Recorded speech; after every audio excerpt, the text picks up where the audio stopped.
नमस्कार और इस नए एक्सप्लेनर में स्वागत है। आज का विषय बहुत ही दिलचस्प है। आज हम भारत के मौसम के सबसे बड़े रहस्य मानसून की पूरी कार्यप्रणाली और उस पर अल नीनो के असर को समझने वाले हैं।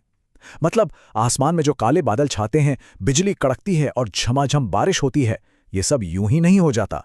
इसके पीछे एक बहुत ही सुव्यवस्थित सिस्टम काम करता है। तो आइए बिना देर किए सीधे इस जटिल मौसम चक्र को डिकोड करते हैं। तो चलिए थोड़ी और गहराई में चलते हैं। एक ऐसा रहस्य है जिसे हर साल भारत में महसूस किया जाता है। आखिर ऐसा क्या होता है कि हर साल जून आते ही अचानक से बारिश शुरू हो जाती है, चिलचिलाती गर्मी होती है और फिर एकदम से आसमान काले बादलों से गिर जाता है, मानसून दस्तक दे देता है। अब ये कोई जादू टोना तो है नहीं, राइट? इसके पीछे एक बहुत ही सटीक, एकदम परफेक्ट विज्ञान काम कर रहा है। लेकिन इस पूरी कहानी में एक बड़ा ट्विस्ट भी है। इस बेहतरीन नेचुरल सिस्टम का एक खलनायक भी है जो एक बड़ा सवाल खड़ा करता है, अल नीनो। ये अल नीनो इस परफेक्ट चक्र को कैसे बिगाड़ देता है? जरा सोचने वाली बात है कि ये अल नीनो आखिर है क्या भला, और हजारों किलोमीटर दूर समंदर में बैठकर ये भारत की बारिश को कैसे कंट्रोल कर लेता है। ये समझना सच में बहुत रोमांचक होने वाला है। खैर, मानसून शब्द सुनते ही सबसे पहले दिमाग में क्या आता है? बारिश, है ना? लेकिन वैज्ञानिक नजरिए से देखें तो इसका असली मतलब है सीजनल विंड चेंज, यानी मौसम के हिसाब से हवाओं की दिशा का बदलना।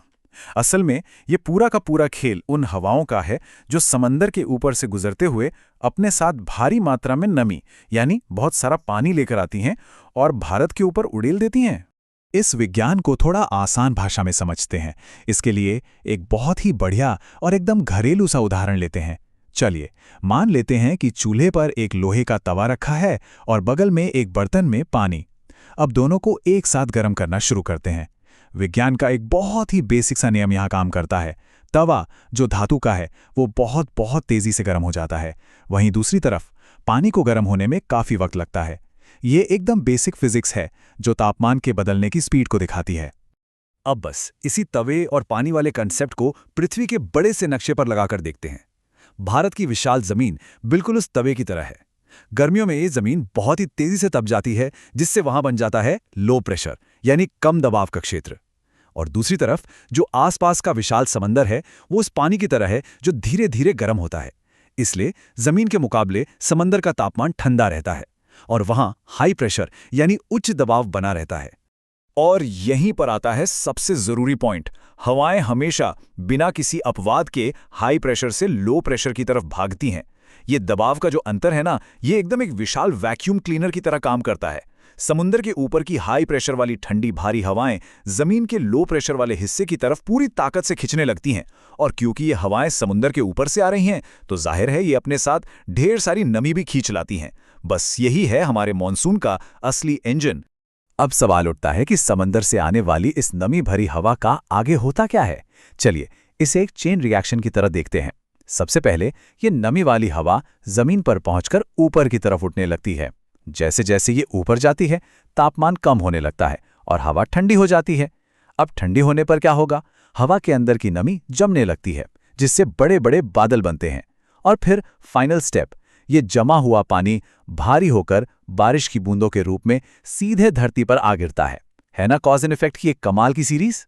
इसमें एक और मजेदार चीज होती है पहाड़ों का रोल। ये पहाड़ इस पूरी प्रक्रिया को और भी तेज कर देते हैं।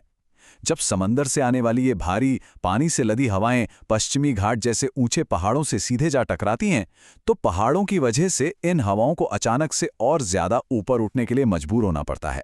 नतीजा, हवा बहुत तेजी से ठंडी होती है, एकदम घने काले बादल बनते हैं और इस जबरदस्त टक्कर की वजह से भयंकर बारिश होती है। चलिए, अब तक तो सब कुछ एकदम बढ़िया चल रहा था। मॉनसून का इंजन फुल स्पीड में था। लेकिन अब एंट्री होती है उस समस्या की जिसका जिक्र एकदम शुरू में किया गया था, अल नीनो। अब ध्यान देने वाली बात यह है कि ये कोई भारत में होने वाली घटना नहीं है, बल्कि ये प्रशांत महासागर यानी पैसिफिक ओशन में होने वाला एक बहुत बड़ा बदलाव है।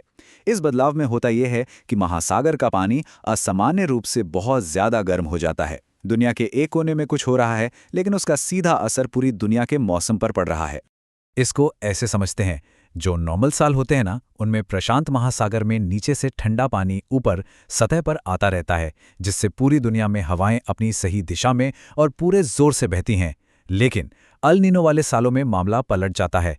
प्रशांत महासागर का पानी बहुत ज़्यादा गर्म हो जाता है और इस एक्स्ट्रा गर्मी की वजह से हवाओं का वो जो शक्तिशाली फ्लो था वो एकदम कमज़ोर पड़ जाता है। पानी के तापमान का ये ज़रा सा बदलाव पूरी दुनिया के विंड सिस्टम को, हवाओं के पूरे तंत्र को ही पटरी से उतार देता है। अब जमीनी हकीकत पर आते हैं कि इन कमजोर हवाओं का असर क्या होता है। जब भारत की तरफ आने वाली नमी से भरी हवाएं ही कमजोर हो जाएं, तो इसका सीधा सा मतलब है बहुत कम बारिश, और बारिश कम होने का मतलब है सूखा, भयंकर सूखा। और चूंकि यहां बहुत सी चीजें, खासकर खेती-बाड़ी पूरी तरह से बारिश पर ही टिकी हैं, तो पूरा किसानी का चक्र ही बुरी तरह से चरमरा जाता है। मॉनसून का वो ताकतवर इंजन बस इस एक बदलाव की वजह से अपनी सारी नमी खो बैठता है। तो इस पूरे एक्सप्लेनर को एक बहुत ही गहरे विचार के साथ खत्म करते हैं। एक नाजुक वैश्विक संतुलन। ये सच में हैरान कर देने वाली बात है कि हमारे अस्तित्व का कितना बड़ा हिस्सा एक हजारों किलोमीटर दूर मौजूद महासागर के तापमान पर निर्भर करता है। ये इस बात का सबूत है कि इस ग्रह पर हर एक चीज कैसे एक दूसरे से गहराई से जुड़ी हुई है। प्रशांत महासागर की गर्मी भारत के खेतों की नमी तय कर रही है। अगर ये विश्लेषण ज्ञानवर्धक लगा हो तो इसे लाइक और शेयर जरूर किया जाए। और हाँ, ऐसे ही महत्वपूर्ण विषयों को आगे भी डिकोड करने के लिए इस चैनल से जुड़ना एक बेहतरीन कदम होगा।